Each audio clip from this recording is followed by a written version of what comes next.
You told us that you studied many religions and dharmas in India, and in spite of the differences, you found out some similarities, and you come up with those similarities in the book. I'm thinking, why aren't you thinking about the similarity? There may be many similarities in Western culture and Chinese and all that. So if you take out that, that will lead us to the ultimate peace and ultimate happiness. So, okay, so that is a very common thing. That is what a lot of our gurus are doing. That is what a lot of gurus are doing. But you know, you have to understand what you are dealing with even before you can start that. Before you can start finding what is common and teaching what is common, you must understand what is the requirement of that religion. What is the requirement of that religion? Yeah, you have to understand it. Then you can sit with knowledge to discuss with those people. You see, a lot of people are going on saying Ram is same as Muhammad. It is an insult to Islam. Do you know that? It is an insult to Islam. Because God does not have avatar in Islam. We have Ram is avatar, but God never takes human birth in Islam. So to call Muhammad God's incarnation is blasphemy.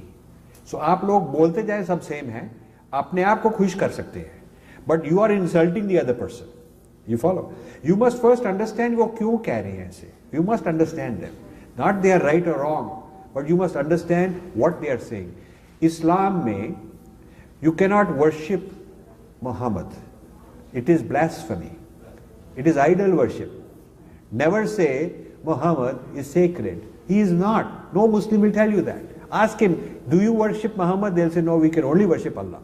Is Muhammad the son of God? He'll say, no, there has never been such a son. Jesus, according to Christians, is the son of God. You can draw some analogies with Avatar. Of course, they'll say that there can be only one son of God, others are not valid sons of God. Ram and Krishna cannot be because God had only one son. Do you know why God can have only one son? Okay, I will give you an answer. Then you tell me how we can be same.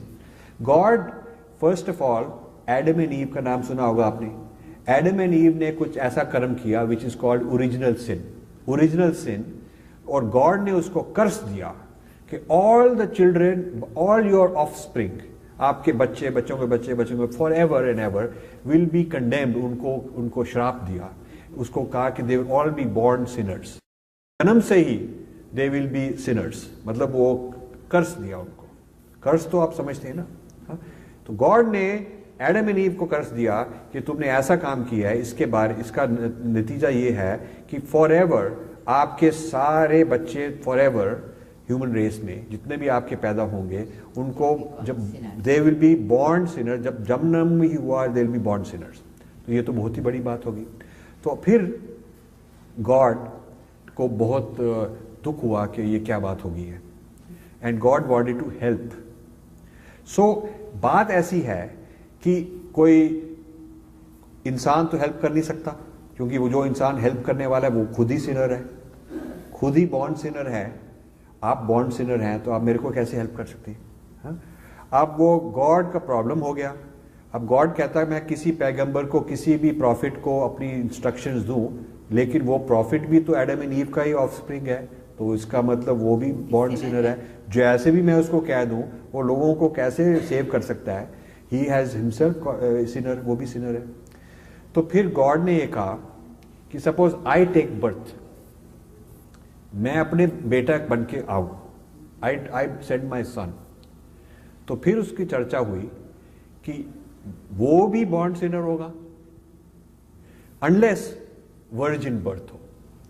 Virgin birth का मतलब ये है कि वो Adam and ewe का बच्चा नहीं है, क्योंकि उसका फादर मदर नॉर्मल सेक्स से बच्चा नहीं पैदा हुआ.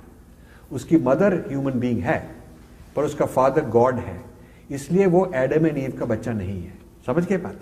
आपको समझ आई वर्जिन बर्थ क्यों जरूरी बात है? वर्जिन बर्थ ना होता जीसस का तो Jesus would be born Sinner. Jesus भी सिनर बॉर्न होता क्योंकि वो एडम एंड ईव का बच्चा होता हाँ, तो क्योंकि वो एडम एंड ईव का बच्चा होता, तो इसलिए वो बाकियों को कैसे सेव कर सकता है, वो खुद ही सिनर होता। ठीक बात है ना। तो इसलिए उनकी हिस्ट्री और फिलॉसफी के मुताबिक, क्योंकि ओरिजिनल सिन हुआ और भगवान ने ऐसे श्राप दिया, तो इसीलिए उसको ठीक करने के लिए Jesus has to take birth virgin with only God as the father, so he is not born a sinner. You must understand this. So this happened. So then Jesus comes. Now he is the only man ever who was not born sinner. Christians को आप बोलेंगे तो बहुत impress हो जाएंगे कि वाह, ये Hindu knows. ये इसको ऐसे हम बोल नहीं सकते. This Hindu knows. You tell Hindu, I understand why Jesus is the only man who is not born sinner. उसके पहले भी सब born sinners थे, आप लोग हम भी born sinners हैं. अब जीसस का एक तो प्रॉब्लम सॉल्व हो गया, he is not born sinner. Now Jesus has to do something ताकि वो जो एडम एंड ईव का श्राप था वो दूर हो जाए. So because Jesus is infinite, he is God. God आ गया. तो यदि वो सफर करे, जो आपका सिन है, उसके आपको सफर करने की जगह वो खुद सफर करे. He suffers for other people. He suffers for the whole world. He suffers for everybody by being crucified. मतलब जो उसको क्रूसीफाई करते हैं तो वो सहता है. कितनी उसको मारपीट है, कितना उसको दुख होता है, कितना उसका खून निकलता है. तो ये बहुत इंपॉर्टेंट है क्रिश्चियंस को अंडरस्टैंड करना और सिखाना कि उसको कितना उसने सफर किया, आपके लिए सफर किया. क्राइस्ट ने आपके लिए सफर किया, ताकि जो श्राप था एडम एंड ईव, सारे ह्यूमैनिटी को, सारे ह्यूमन काइंड को, सारे मैनकाइंड को श्राप दिया था, वो सारा श्राप वो आप ही भुगत रहे.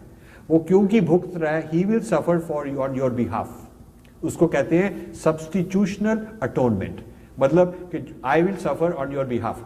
मतलब आपको समझो किसी ने फाइन दिया तो मैं फाइन पे कर दूंगा आपके लिए, या आपको जेल मिली तो मैं आप जेल आपके लिए कर दूंगा. जीसस बाकी सारी ह्यूमैनिटी के बिहाफ पर सफर करता है. पर जीसस कहता है कि दोज हु बिलीव इन मी, कि मैंने ये सफर किया, मैं गॉड का वन एंड ओनली सन हूं, जो मेरे लिए ये बिलीव करते हैं वो छूट जाएंगे. This is called salvation. This is called the good news, Christian good news. Christian good news means कि गॉड का सन आ चुका है. वो सिनर नहीं था क्योंकि वो वर्जिन बर्थ हुआ था उसका, और उसने आप लोगों के लिए सफर किया क्रॉस पर, बहुत भुगता. और क्योंकि उसने आपके लिए सफर किया और भुगता, इसलिए आपको भुगतना ना पड़े. और अभी आप सिनर हैं, बॉर्न सिनर हैं, सब लोगों की तरह आप बॉर्न सिनर हैं.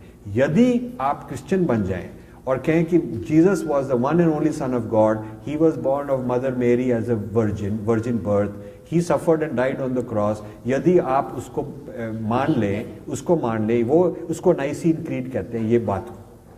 यदि आप ये बात को मान लें तो आप क्रिश्चियन बन गए, और उसको कहते हैं गुड न्यूज एंड सैल्वेशन. अब हमारे घर हर साल क्रिश्चियन मिशनरीज आते हैं न्यू जर्सी में, नॉक करते हैं, and they are being trained to go to India and various places and convert people. तो प्रैक्टिस के लिए पहले उनको नेबरहुड में जाना पड़ता है, जस्ट टू प्रैक्टिस. तो हमारे घर आते हैं तो हम उनको बुलाते हैं अंदर, they sit down, I invite them and से ओके लेट्स टॉक. हम बात करते हैं, एंड आई ऑलवेज प्रिटेंड कि मेरे को समझ नहीं आई क्या बोल रहे हैं यार ये. I always pretend because I have fun like that. So आते हैं, पहले छोटी मोटी बात करते हैं कि हाँ आप बताएं, थोड़ा small talk to be comfortable. फिर उनको ट्रेनिंग है कि after some time one of them, they are all very well dressed young man women आते हैं, टीम में आते हैं. One of them asks, can I ask you a personal question sir? तो मैं कहता हूँ हाँ जरूर, व्हाई नॉट, प्लीज आस्क. तो कहते हैं have you heard the good news? तो उनको ट्रेनिंग दिया है, दूसरा बोलेगा हाँ I have already been saved, मेरा ये गॉड. तो फिर कैसे जवाब देना कि नहीं तुम्हारा गॉड नहीं सेव कर सकता, only Jesus can save because he had virgin birth and he suffered on the cross, nobody else did it, only Jesus suffered on the cross, so सिर्फ Jesus ही ये सेव कर सकता है. हाँ, तो वो अब उनका लॉजिक बड़ा डेवलप्ड, उनको ट्रेनिंग मिली है. तो आई से good news, what good news? Stock market went up, और did you win the lottery? What good news? तो just to सी क्या होगा, तो वो घबरा जाते हैं कि इसको तो पता ही नहीं. So then they have to tell me कि you know good news is we are sinners and we will be saved. तो मैंने कहा why are we sinners, I done nothing wrong, you I don't think you done anything wrong, what have you done. तो वो कहते हैं ये तो बहुत ही बुद्धू आदमी है. So then they say, no, but don't you know about Adam and Eve? We have, मैं कहता हूँ, who's they? What did they do? So they tell me वो Adam and Eve की कहानी. So we are born sinners. So मैं कहता हूँ कि but that is not my fault. What जो Adam and Eve ने किया, why is it my fault? तो कहते हैं no, God put this curse. Everybody is born sinner. मैं कहता हूँ अच्छा, this is very bad. God can do that. Why would he do that? I had not done anything wrong. Why would he do that?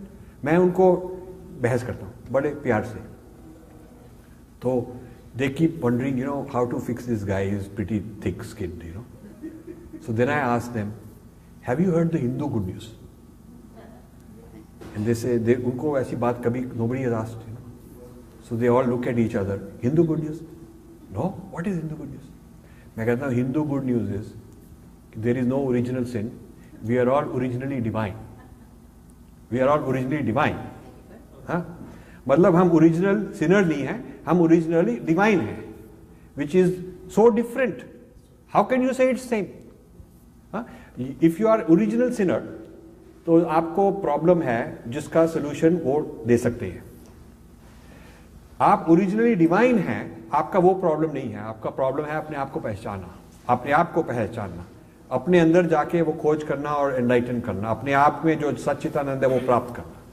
So it is like one doctor comes to you, doctor number 1 comes to you and says, sir, I have good news. तो आप बोलें क्या good news है? He says, I can cure your disease. And I am the only person who can cure it. क्योंकि मेरे को God ने exclusive contract दे दिया कि सिर्फ तुम्हारे पास ही ये cure होगा. तो then comes doctor number 2. Doctor number 2 says, I have better news. तो आप बोलें better news क्या है? वो कहते हैं बेटर न्यूज ये क्या, you don't have the disease, you don't have the disease. So the dharma does not have the idea of original sin. So how can you say we are all the same? They have a certain philosophy of क्या हुआ, उसका क्या नतीजा हुआ, उसके बाद क्या हुआ और उसका क्या इलाज है. And we do not have the idea original sin था. वी डू नॉट बिलीव के वो उसके कारण हम सभी ओरिजिनल सिनर्स बन गए और उसको अब सॉल्व करने के लिए गॉड ने वर्जिन बर्थ किया ताकि वो ना सिनर हो जाए, और फिर गॉड को क्रूसीफाई किया, खूब सफर करना पड़ा, और अब हमको वो बिलीव करके हम भी सेव हो जाएंगे. अब if we believe in that then you might as well close this temple down and forget your dharma, because then you might as well just become a Christian. It has nothing to do with what we are being taught. It has nothing to do with what we are being taught. And आप अपनी तरफ से उनको जो मर्जी बताएं, we are one, सब truth is one, but that man to be a Christian has to believe in these 5 things. God punished Adam and Eve committed this. God punished them with original damnation of all the offspring. The only solution was God has to take virgin birth, so he's not a sinner. That is Jesus Christ. Then he had to suffer for behalf of everybody else to save other people. He has to suffer on their behalf, and you have to believe in this, and then you will be saved. ये 5 requirement called Nicene Creed. Yeah, if you believe in Nicene Creed, आपका karma reincarnation throw out. If you believe in karma reincarnation, Nicene Creed makes no sense. So this is why जो लोग बोलते हैं, बड़े प्यार से बोलते हैं, with good intentions बोलते हैं, why can't we all be one and all that? This is the reason it is not so easy. You must, आपको interfaith dialogue में भाईचारा करना है, बहुत अच्छी बात है, लेकिन जो मैंने अभी आपको समझाया आपको पहले पता होना चाहिए वो. Only then you can go. Otherwise, हम लोग अब जाके अपना आपको we make a fool of ourselves. We make a fool of ourselves if we don't know कि उनकी क्या belief है. You must know that. Then you can discuss with them. Thank you. Thank you.